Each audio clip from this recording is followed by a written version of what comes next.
하나님 앞에 가면 책이 세 종류의 책이 있습니다. 첫째는 생명책이 있습니다. 그게 이름이 기록된 자들만 하나님의 나라 천국에 들어갑니다. 하나님 앞에 가면 책들이 펼쳐져 있는데 그 책들은 우리의 행함을 기록해 놓은 책들입니다. 그래서 행위책이 있습니다. 요한계시록 20장 12절에 생명책이 있고 우리의 행위를 낱낱이 기록해 내온 행위책이 있다, 이렇게 말씀합니다. 그 행위책에 기록된 대로 우리 모두가 심판을 받습니다. 요한계시록 20장 12절에 그렇게 말씀합니다. 그리고 하나님 앞에 가면 책이 하나 더 있습니다. 말라기 3장 16절에 보면 기념책이 있습니다. 그 기념책은 뭐 하는 책이냐? 진심으로 하나님을 경외하고 하나님을 섬긴 자들을 거기 기념책에 기록해 놓는데 하나님의 특별한 소유로 삼으시고 하나님께서 그들을 사랑하실 때 아낌없이 사랑하신다, 그렇게 말라기 3장 16절에 기록하고 있습니다. 그러니까 하나님 앞에 가면 책이 세 가지가 있습니다. 생명책이 있어요. 우리의 행함을 기록해 놓은 행위책이 있어요. 또 무슨 책이 있죠? 기념책, 이렇게 세 종류의 책이 있습니다. 이 세상을 살아가는 우리에게 하나님께서 두 종류의 책을 주셨어요. 하나는 자연 만물 책입니다. 일반 계시라고 하죠. 자연 만물 책으로 하나님 우리에게 날마다 말씀하셔요. 이 만물을 지으신 분이 계신다, 날마다 말씀하셔요. 그리고 하나님께서 우리에게 특별 계시로 주신 책, 성경책이 있습니다. 우주 만물을 지으신 분이 누구신지, 그분이 우리를 얼마나 사랑하시고 어떻게 구원하셨는지 성경 말씀에 기록되어져 있습니다. 하나님 앞에 가면 생명책이 있어서 그 생명책에 기록된 자들만 거기 들어가요. 거기 가면 책들이 쫙 펼쳐지는데 우리의 행함을 기록해 놓은 행위책들이 있어요. 그리고 기념책들이 있단 말이죠. 거기에는 거짓이 없어요. 사실 그대로를 기록해요. 그리고 우리가 이 땅을 살아가면서 하나님께서 우리에게 주신 귀한 책, 자연 만물 책 있죠? 자연 만물도 거짓이 없어요. 자연은 거짓말을 못해요. 그리고 하나님이 우리에게 주신 특별한 책, 성경은 정말 진실한 책입니다. 성경은 거짓이 없어요. 생명책에는 진실로 예수 그리스도를 믿는 사람들의 이름만 거기 기록되어 있어요. 행위책에는 우리의 행함이 사실 그대로 다 기록되어져 있어요. 거짓이 없이 기록돼요. 기념책에도 우리의 마음을 살피시는 하나님이 우리의 마음 그대로 사실대로 기록하시는 거예요. 거짓이 없어요. 그래서 생명책, 행위책, 기념책, 우리가 이 땅에서 가진 두 개의 책, 자연 만물책, 성경책 모두 다 공통점이 있는데 거짓이 없다는 거예요. 정직하다는 것입니다. 진실하다는 거예요. 성경은 아브라함과 다윗의 자손으로 이 땅에 오신 예수 그리스도에 관한 기록이요, 예수 그리스도에 대한 하나님의 말씀이잖아요. 그러면 세상 역사학자들 중에 역사를 만들어서라도 좋게 만들어서 위조해서라도 역사를 좋은 쪽으로 기록하자, 이런 사람들의 시선으로 보면요, 아브라함 이야기, 다윗 이야기, 좋은 것들만 기록하고 좀 부끄러운 것은 삭제해버리고 그런 유혹을 아마 받을 거예요. 아브라함의 일대기 중에서는 아브라함이 자기 아내 사라를 누이라고 거짓말하고 속인 것, 믿음의 조상이 어찌 그럴 수 있나, 이건 빼버리자, 삭제하자, 아니면 다르게 고쳐서 기록하자, 그런 생각할 수도 있었을 것입니다. 다윗의 일대기 중에서 가장 치욕스럽고 부끄러운 부분, 다윗이 바세바를 취한 것, 바세바의 남편 우리아를 전쟁터 앞으로 내세워 죽게 한 것, 이건 다윗 왕의 업적에서 아주 부끄러운 부분이니까 이것은 삭제하거나 빼버리자, 아니면 좀 고쳐서 예쁘게 포장해서 기록하자, 그런 마음을 가질 수가 있는데 성경을 보세요. 거짓 없이 그대로 기록합니다. 낱낱이 사실 그대로를 기록해요. 그래서 성경은 진실한 책이고 하나님의 말씀이고 믿을 수 있는 책이에요. 성경은 사실 그대로를 기록해 놓고 있단 말이에요. 우리가 하나님 앞에 가면 우리의 이름이 이미 어린 양의 생명책에 기록되어져 있으니까 우리가 하나님 앞에 갈 텐데 거기 가면 책들이 쫙 펼쳐져. 우리의 행함을 기록해 놓은 행위책들이 펼쳐지는데 거기에 여러분 사실 그대로 기록됩니다. 우리의 부끄러운 부분 빼고 기록되는 게 아니고 그대로 다 기록이 돼요. 기념책 거기에 사실 그대로가 기록되는 거예요. 그러므로 여러분 우리는 인생을 아무렇게나 살면 안 됩니다. 늘 깨워서 건전하고 기도하고 하나님 앞에 진실한 믿음으로 살아야 돼요. 여러분의 하나님 앞에 가면 행위책들, 기념책이 펼쳐질 텐데 거기에 여러분의 이야기가 아름다운 이야기, 복된 이야기, 감동적인 이야기, 너 참 세상을 잘 살았구나 칭찬받을 수 있는 이야기, 그런 이야기들만 기록되기를 주님 이름으로 축복합니다. 다윗이 왕궁 옥상을 거닐다가 목욕하는 여인 바세바를 보고서 음욕을 품었어요. 그 바세바를 궁으로 불러들입니다. 임신을 했습니다. 다윗이 간음죄를 범했어요. 그런데 다윗의 죄는 거기서 계속 발전합니다. 다윗이 바세바의 남편 우리아를 불러들입니다. 전쟁터에 있는 군인 우리아를 불러들여서 너의 집으로 가서 쉬어라 이렇게 말해요. 그게 아주 교묘함이 들어있죠. 다윗 자기가 바세바에게 아기를 임신을 시켰는데 바세바의 아기가 바세바의 남편 우리아의 아이인 것처럼 위장하려고 한 거예요. 다윗이 그런 인간이었습니다. 다윗도 그런 인간이었어요. 그런데 우리아는 충성스러운 군인이라 집으로 안 가요. 내 동료 군인들이 전쟁터에서 피 흘리고 죽어가는데 나만 집으로 가서 편히 쉴 수는 없습니다. 그리고 집으로 안 가는 거예요. 그래서 다윗이 어떻게 합니까? 편지를 써서 우리아의 손에 쥐어줍니다. 그런데 그 편지가 기가 막힌 내용입니다. 이 편지를 들고 가는 우리아를 전쟁터 앞으로 내세워 적의 화살에 맞아 죽게 하라. 그런 편지를 보내요. 다윗이 얼마나 잔인한지요. 사람이 그럴 수가 있습니까? 우리아의 손에 편지를 돌려줘요. 너 이 편지 전쟁터에 있는 요압 장군에게 전달해라. 그런데 그 편지는 이 편지를 들고 가는 우리아를 전쟁터 앞으로 보내어 죽게 하라. 그 편지의 내용이 있단 말이에요. 다윗이 그렇게 잔인한 사람이었어요. 여러분 이해가 됩니까? 다윗이 어떻게 그럴 수가 있나요? 이 편지 들고 가는 이 사람을 죽여라. 우리아는 자기가 손에 들고 가는 편지가 자기 죽이라는 내용이 적혀 있는 줄 몰라요. 다윗이 그런 인간이었다는 것입니다. 성경은 이렇게 다윗의 부끄러운 내면을 낱낱이 기록해 놓고 있습니다. 하나님 앞에 생명책이 있고 행위책이 있는데 거기에 우리의 행위, 우리의 내면의 모든 것이 거기에 다 기록이 되는 거예요. 아무렇게나 인생을 살아서는 안 됩니다, 여러분. 다윗이 누굽니까? 하나님 마음에 합한 사람이다. 하나님께서 기름 부어 세운 하나님의 종이잖아요. 찬양을 제일 잘 아는 사람, 문학적인 소질이 가장 뛰어난 사람, 누구보다 하나님을 사랑했던 사람, 법궤를 모시고 올 때 너무 기뻐 덩실덩실 춤추었던 사람, 환난 중에도 믿음을 잃지 않았던 사람, 골리앗 앞에서 물맷돌 5개 손에 들고 달려가면서 만군의 여호와 하나님의 이름으로 너에게 나아가노라, 하나님의 영광을 위하여 자기 목숨도 버릴 수 있었던 사람 다윗이잖아요. 그런 사람 다윗이 정반대 성향도 성경은 그대로 노출시키고 있습니다. 자기가 임신시킨 아기, 우리아의 아기인 것처럼 위장하려고 했어요. 윤리 도덕적으로 망나니 짓을 한 것입니다. 꿈이 이러다 안 되니까 어떻게 해요? 편지를 써서 보내요. 이 편지 들고 가는 우리아를 전쟁터 앞으로 보내서 맞아 죽게 해라. 전쟁하다 죽은 것처럼 꾸며라. 다윗이 그런 인간이었다는 거예요. 얼마나 잔인해요, 여러분.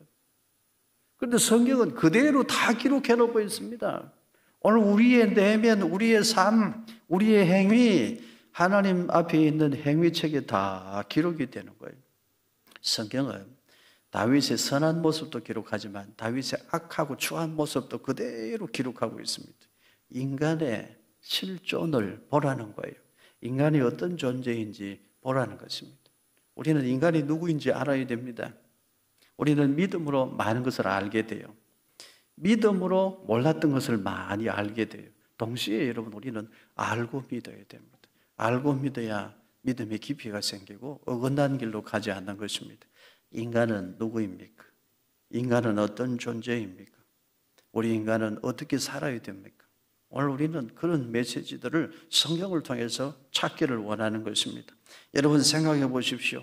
다윗이 들에서 양을 치면서 그 피곤하고 힘든 목동 생활을 하면서도 늘 하나님을 찬양했던 그 다윗을 생각해 보세요. 골리앗 장군 앞에서 믿음으로 하나님의 영광을 위하여 자기 목숨 부리려 했던 그 다윗을 생각해 보세요. 그 원수 사울 왕이 죽었을 때 활노래를 부르면서 슬퍼하며 애가를 불렀던 그 다윗의 성숙한 신앙의 인격을 생각해 보세요. 법궤를 모시고 올 때 너무 좋아서 바지가 내려가는 것도 모르고 춤을 추면서 하나님을 사랑했던 그 다윗을 생각해 보세요. 그런데 그 다윗이 반대쪽으로 나쁜 쪽으로 길을 갈 때 어떻게 되나요? 가장 추하고 냄새나는 사람, 악취나는 사람이 되었어요.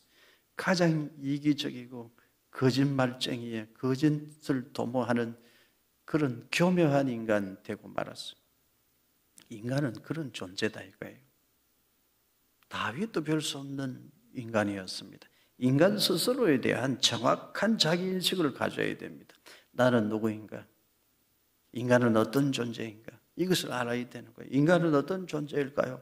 로마서 7장 21절부터 23절까지 우리 같이 읽습니다.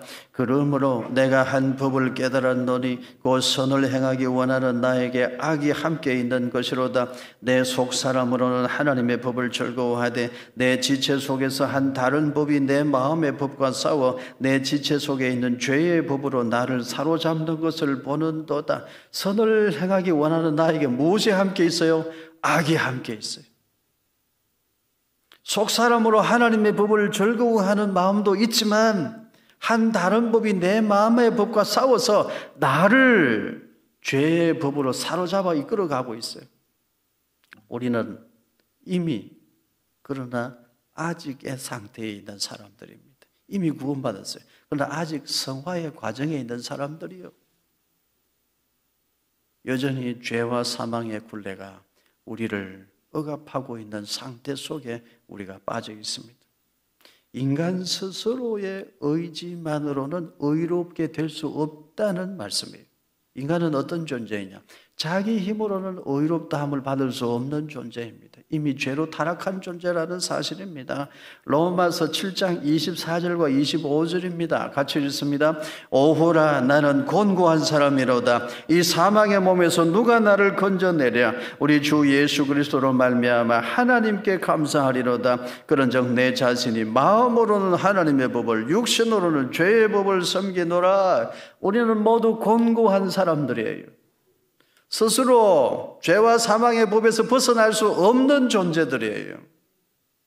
하나님의 법을 지켜야지, 하나님의 법을 따라야지 하지만 우리의 육신은 죄의 법을 쫓아가고 있다는 말이에요. 우리 스스로는 구원에 이르는 길이 없습니다. 그래서 성자 예수님이 사람의 몸을 입고 성령으로 잉태되어 동정녀의 몸에 나심으로 죄 없는 분으로 오셨습니다. 죄 없는 보혈의 피값으로 우리를 대속하시고 죄와 사망의 법에 사로잡혀 있는 우리를 해방시켜 주신 줄로 믿습니다. 이것이 복음이에요.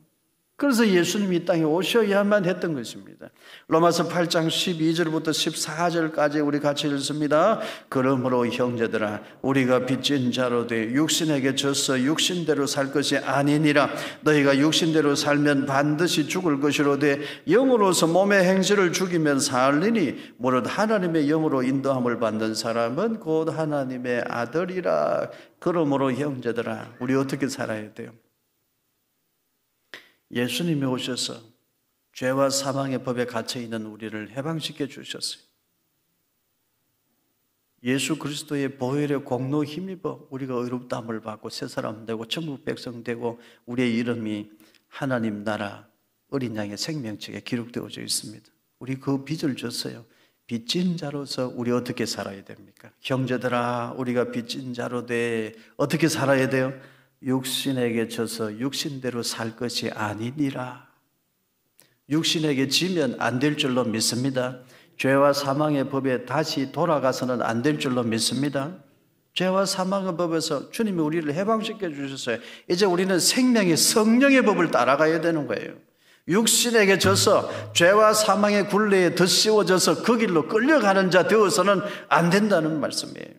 인간은 예수님을 만나지 못하면 죄와 사망의 법에 갇힌 상태로 살게 돼요.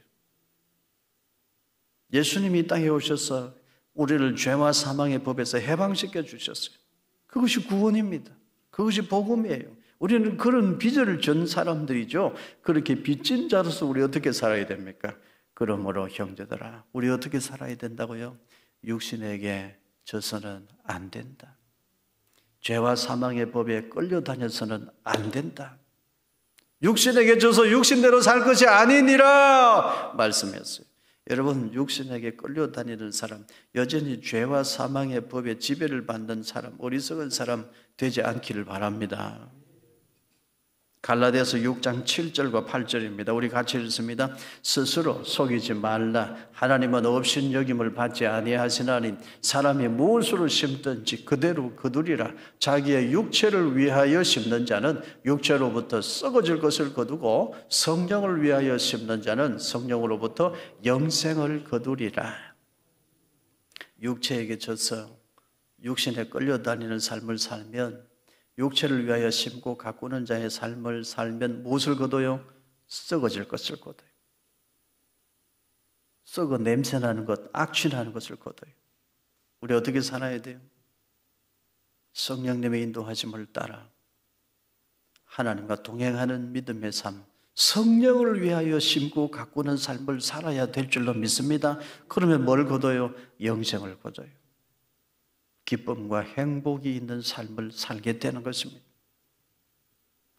우리는 인간 스스로에 대한 정확한 자기인식을 가져야 됩니다. 인간이 어떤 존재인지를 알아야 돼요. 예수님을 만나지 못하면 누구라도 죄와 사망의 법에 갇힌 존재가 돼요. 죄에 끌려다니는 존재가 되는 거예요. 그렇게 살지 말라고 예수님이 사람의 몸을 입고 이 땅에 오셨어요. 십자가에 달려 우리를 위하여 대신 죄값을 치르시고 우리의 죄를 대신하여 대속의 제물이 되어주셨어요. 예수님이 오셔서 우리를 죄와 사망의 법에서 풀어주셨어요. 주님 따라가면 죄와 사망의 법에서 벗어나 영생에 이르고 생명의 성령의 법 안에서 기쁨과 행복이 있는 삶을 누리게 되는 줄로 믿습니다. 어느 방향으로 가느냐의 문제예요. 구약 성경 히브리어의 언어로 죄는 하타스라는 말이고, 신약 성경 헬라어의 언어로 죄는 하마르티아라는 단어인데 뜻이 똑같아요. 방향이 잘못됐다. 방향이 잘못된 게 죄예요. 방향의 문제입니다. 성령을 위하여 심고 가꾸는 삶을 살 것인가? 육신에게 져서 육신에게 끌려다니며 여전히 죄와 사망의 법 안에서 살 것인가? 이 문제예요. 여러분은 어느 방향으로 가기를 원하십니까? 이런 이야기 들어보셨을 것입니다. 지혜로운 인디안 주장이 해마다 연례 행사로 아이들을 모아놓고 해마다 똑같은 이야기를 들려준대요. 아이들이 이제 뛰어다니고 걸어다니고 말을 알아듣기 시작하면 그 아이들을 모아놓고 꼭 해마다 똑같은 이야기를 들려준대요. 얘들아, 사람의 마음 속에 두 마리 이리가 살고 있다. 흰 놈, 검은 놈 이렇게 두 마리가 살고 있다. 그런데 사람 마음 속에 흰 놈, 검은 놈 두 마리 이리가 늘 싸우면서 산단다. 아이들이 질문을 해요. 주장 할아버지, 그러면 누가 이겨요? 검은 놈이 이겨요? 흰 놈이 이겨요? 에이, 흰 놈이 이기겠지. 아이들이 깔깔깔 웃으면서 이야기를 한대요. 그러면 주장 할아버지가 가르쳐줘요. 어느 쪽에 먹이를 많이 주느냐에 따라 달라진다. 흰 놈에게 먹이를 많이 주면 흰 놈이 이기고, 검은 놈에게 먹이를 많이 주면 검은 놈이 이긴다. 어느 쪽으로 자기를 개발하고 발전시키느냐에 따라 결과가 달라진다는 거예요. 어느 쪽으로 갈 것인가? 주님 날마다 말씀하셔요. 내게로 오라, 내게로 오라 말씀하셔요. 마귀 사탄도 늘 속삭이죠. 먹음직도 하고 보암직도 하고 탐스러운 것으로 늘 오늘도 우리를 넘어뜨리려고 마귀는 우리에게 손짓하며 속삭여요. 어느 방향으로 갈 것입니까? 그래서 성경은 말씀해요. 깨어라, 근신하라, 쉬지 말고 기도하라 말씀해요. 썩어질 것을 거두려고 육체를 위하여 심고 가꾸는 그 길로 갈 것이냐? 깨어라, 근신하라, 쉬지 말고 기도하라, 분별하라. 성령의 역사하심을 따라가라. 거기에 영생이 있고 행복이 있다 말씀하잖아요. 어느 길로 갈 것인가? 어느 쪽으로 나를 개발하고 발전시킬 것인가 깊이 생각해야 돼요. 그리고 방향을 언제나 바르게 잡아야 됩니다. 다윗을 생각해 보세요. 다윗만한 믿음의 사람이 없어요. 그만큼 인격이 훌륭한 사람이 없고 하나님 사랑하는 사람은 없어요. 그보다 더 좋은 사람이 있을 수 없어요. 그런데 한편으로 다윗만큼 악한 사람도 찾아보기 힘들 거예요. 간음죄, 거짓 증거죄, 사기죄에 교묘하게 죄를 덮으려 한 죄, 살인죄. 다윗이요, 하나님을 바라보고 나아갈 때 얼마나 향기 나는 멋진 사람이 되었는지 몰라요. 근데 다윗도 낮잠 자다가 세상으로 빠지니까요, 한없이 추악한 인간이 되었다는 거예요. 성경은 그걸 낱낱이 그대로 다 기록해 놓고 있습니다.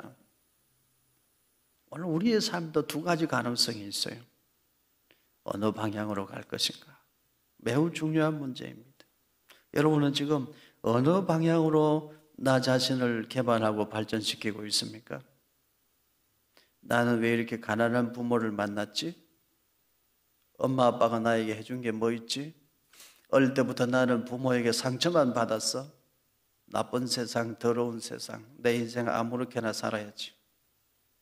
나는 아무렇게나 살아도 되는 자격이 있어? 나는 너무 어릴 때부터 상처를 많이 받았으니까. 그렇게 그 방향으로 가는 사람들이 있습니다. 그런가 하면 여러분, 우리 어머니 아버지 힘들고 어렵게 나를 키우셨는데 어머니 아버지의 그 사랑에 내가 보답해야지. 나는 아무렇게나 살아서는 안 돼. 내가 열심히 노력해서 부모님께 효도해야지. 이 세상에 꼭 필요한 사람이 되어야지. 그 방향으로 가는 사람들도 있다 이 말이에요. 어느 쪽으로 가야 하나님의 뜻입니까? 어느 방향으로 나를 개발하고 발전시켜야 하나님이 기뻐하시겠냐 이 말이에요. 어느 쪽으로 가면 또 마귀가 박수치고 좋아할까요? 우리 어느 방향으로 가야 됩니까 여러분? 어느 방향으로 우리를 개발하고 발전시킬 것인가 이걸 생각해야 돼요. 늘 하나님을 찬송하고 하나님의 뜻을 이루어 드릴 때 너무 기뻐 덩실덩실 춤을 추고 그 방향으로 갈 것인가? 자기가 죄를 짓고 자기 지은 죄를 덮으려고 교묘하게 악신하는 행동을 서슴없이 행하는 그 다윗의 모습, 악할 때 다윗의 모습 그쪽으로 갈 것인가? 우리도 생각해야 돼요. 중요한 것은 하나님 앞에 있는 행위책에 그대로 기록된다는 거예요. 거짓 없이 기록된다는 거예요. 진실하게 기록이 된다는 것입니다. 회개하면 죄는 용서해 주시지만요, 지은 죄에 대한 죄값은 치러야 돼요. 하나님은 사랑의 하나님이시지만 동시에 공의의 하나님이신 것을 알아야 됩니다. 사무엘하 15장 30절입니다. 우리 같이 읽겠습니다. 다윗이 감람산 길로 올라갈 때에 그의 머리를 그가 가리고 맨발로 울며 가고 그와 함께 가는 모든 백성들도 각각 자기의 머리를 가리고 울며 올라가니라. 다윗이요, 맨발로 울며 도망가는 신세가 되었어요. 지은 죄에 대한 대가입니다. 심은 대로 거두는 거예요.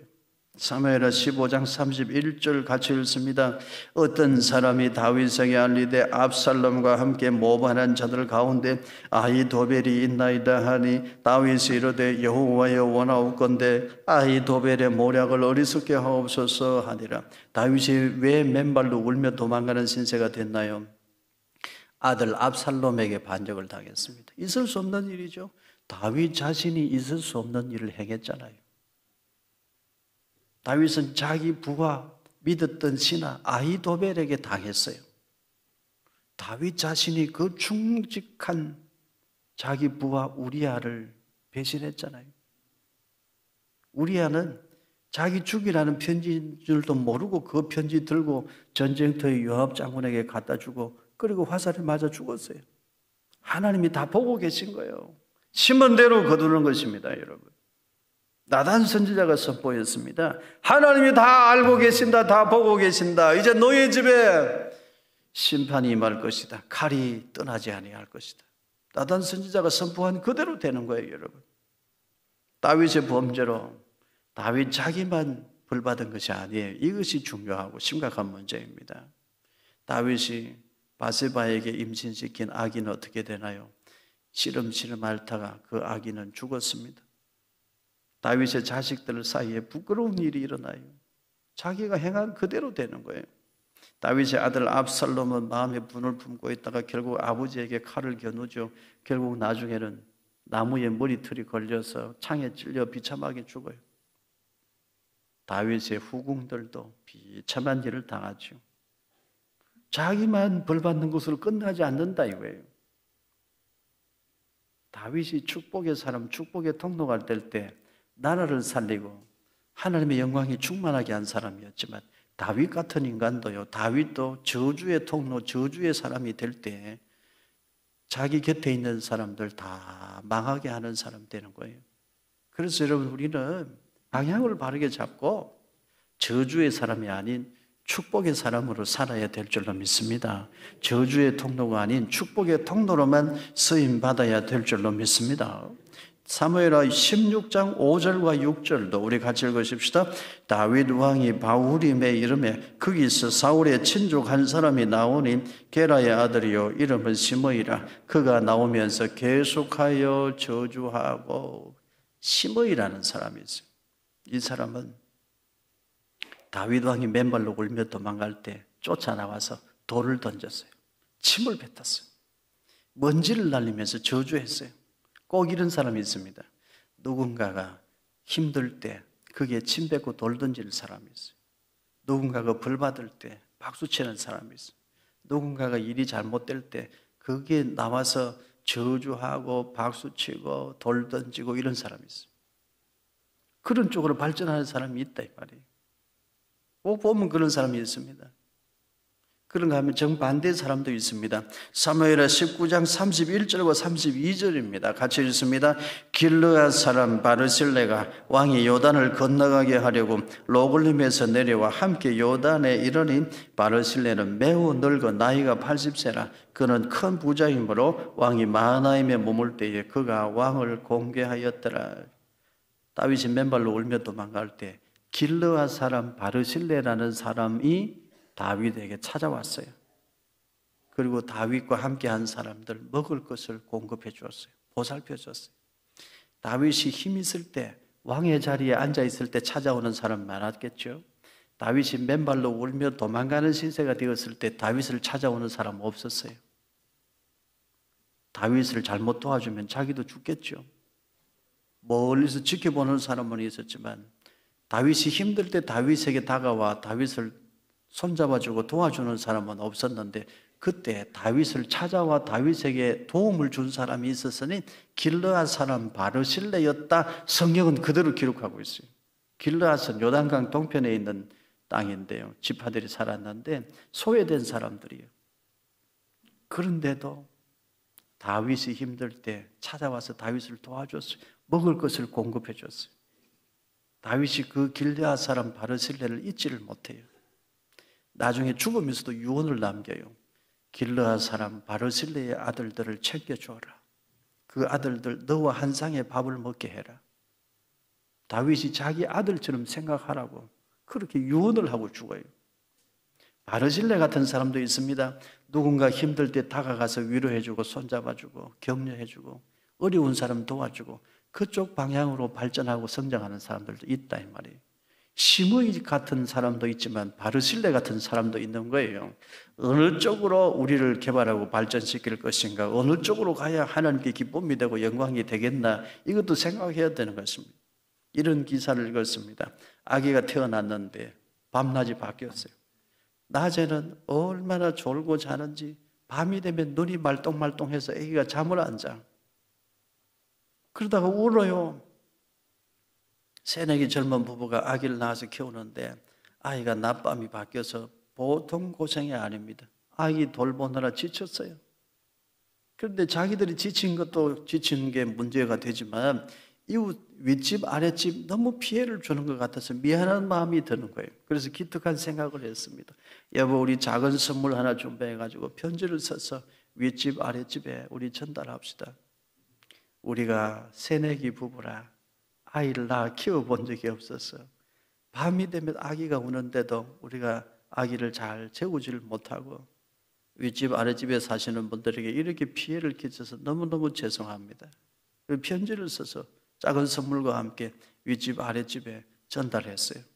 그랬더니 다음 날 그 윗집에서는 이런 답장이 왔어요.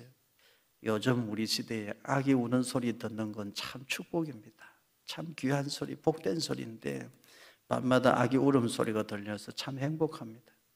사람 사는 것 같이 해주셔서 감사합니다. 사람 사는 것 같습니다. 그러면서 아기 내복을 한 벌 선물로 가지고 온 거예요. 아랫집에서는 쪽지 한 장을 대문에 붙여놓고 갔는데 몇 개월 전에 우리 딸도 아기를 낳았는데 밤마다 아기 울음소리 들으며 우리 딸 생각나고 손주 생각이 납니다. 힘을 내서 아이 잘 키우세요. 아기가 밤에 잠 잘 들 수 있도록 우리도 좀 일찍 불 끄고 자고 밤이 되면 우리가 더 조용히 할게요. 그렇게 쪽지를 적어서 붙여놓았대요. 젊은 새내기 부부가 그 윗집 아랫집에서 온 편지와 선물을 보면서 뜨거운 눈물을 흘렸다고 합니다. 아이 키우느라 너무 힘들고 고달프고 쓰러질 것만 같았는데 아직 세상이 따뜻하구나. 그래도 아직 세상이 살만하구나. 세상에는 좋은 사람들이 더 많구나. 이런 생각을 했다는 거예요. 어느 쪽으로 발전해야 하나님께 기쁨이 되고 이 세상에서 그리스도인으로서 소금이 되고 빛이 되는 삶을 사는 것일까요? 우리 생각해 보시기를 바라요. 아기를 그렇게 돌볼 줄도 모르면서 무슨 아이를 낳아서 키운다고. 밤마다 아기 울음소리 시끄러워서 잠을 잘 수가 없네. 이웃을 잘 만나야 되는데 그런 쪽으로 사람이 생각하고 그쪽으로 발전해 갈 수도 있잖아요. 그런가 정반대로, 그런가 하면 정반대로 요즘 아기 울음소리 듣는 게 참 귀한데 밤마다 아기 울음소리 듣게 해주셔서 고맙습니다. 그쪽으로도 발전해 갈 수 있다 이 말이에요. 어느 쪽으로 먹이를 주고 어느 쪽으로 내 마음의 방향을 키우고 성장시켜 갈 것인가 생각하시기를 바라요. 오늘 설 명절입니다. 여전히 많은 사람들 만나겠죠. 어느 쪽으로 가야 될까요? 여러분은 저주의 사람 되지 말고 축복의 사람 되기를 주님 이름으로 축원합니다.